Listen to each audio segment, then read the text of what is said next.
ये Mandeep from class 10। सो आज हम करेंगे second book footprint without feet से चैप्टर सेकंड दी थीफ स्टोरी। इसमें मेनली दो करेक्टर हैं। एक है 15 साल का लड़का जो चोर है जिसका नाम हरी सिंह है, और एक 25 साल का लड़का जो राइटर है। यह स्टोरी रस्किन बॉन्ड जी द्वारा लिखी गई है। इस कहानी में एक बार वह 25 साल का लड़का अनिल रेसलिंग मैच देख रहा था। तभी हरी सिंह उसके पास जाकर बैठ जाता है और उसको कहता है कि तुम भी एक फाइटर के जैसे दिखते हो, तुम्हें भी रेसलिंग करनी चाहिए।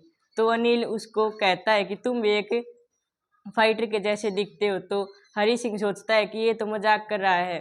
फिर अनिल वहाँ से जाने लगता है। तो हरी सिंह उसके पीछे पीछे जाता है और कहता है क्या। जब अनिल वहाँ से जाता है तो हरी सिंह उसके पीछे पीछे जाता है और उसको कहता है कि मैं तुम्हारे लिए काम कर सकता हूँ। तो अनिल उसको कहता है कि मुझे किसी काम वाले की जरूरत नहीं है और मैं उसे पे भी नहीं कर सकता। तो हरी सिंह उसे कहता है कि तुम मुझे सिर्फ खाने के लिए रोटी दे देना और मैं तुम्हारे लिए खाना भी बना। तो अनिल उसे पूछता है कि क्या तुम्हें खाना बनाना आता है। तो हरी सिंह कहता है कि मुझे खाना बनाना आता है। हरी सिंह अनिल के साथ चला जाता है और अनिल का घर जमुना स्वीट शॉप के ऊपर था।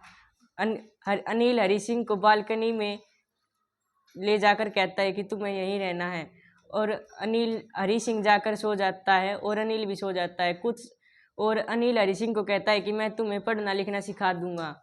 और फिर हरी सिंह भी मान जाता है हरी सिंह भी पढ़ने लिखने के लिए मान जाता है। अनिल बहुत काइंड होता है। और हरी सिंह कुछ समय बाद फिर अनिल की वो तनख्वाह आ जाती। अनिल एक बुक बेचकर पैसे लेकर आ जाता है। तब हरी सिंह के मन में लालच आ जाती है, जिससे हरी सिंह रात को अनिल के मैट्रेस के नीचे से वो पैसे चुरा कर रेलवे स्टेशन की ओर भागता है। और रात को 10:30 बजे लखनऊ एक्सप्रेस आने वाली थी। जब वह भागता है तो ट्रेन स्पीड अप हो रही थी। तो हरी सिंह उसमें चढ़ने के बजाय वहीं पर रुक जाता है और वह कुछ सोचने लगता है और वह वापस बाजार के रास्ते होते हुए मैदान में पहुंच जाता है। तब बहुत तेज बारिश होने लगती है। तो तब हरी सिंह एक बेंच पर बैठ जाता है और पूरा उसके कपड़े उसके शरीर पर चिपक जाते हैं, वह पूरा गीला हो जाता है। और फिर उसके पास कोई रास्ता नहीं था और फिर वह वापस अनिल के घर जाने लगता है और जाकर अनिल के मैट्रेस के नीचे वापस से वह उसके पैसे रख देता है और अपनी बालकनी में जाकर सो जाता है। सुबह उठते ही अनिल उसे 50 रुपये देता है और कहता है ये लो, तुम कुछ खा पी लेना और सिनेमा घर में चले जाना।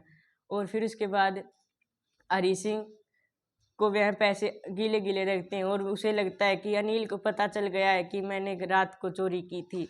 और इस कहानी से हमें यह पता चलता है कि हम अपनी अच्छाई से किसी दूसरे की बुराई को ख़त्म कर सकते हैं। Thank you.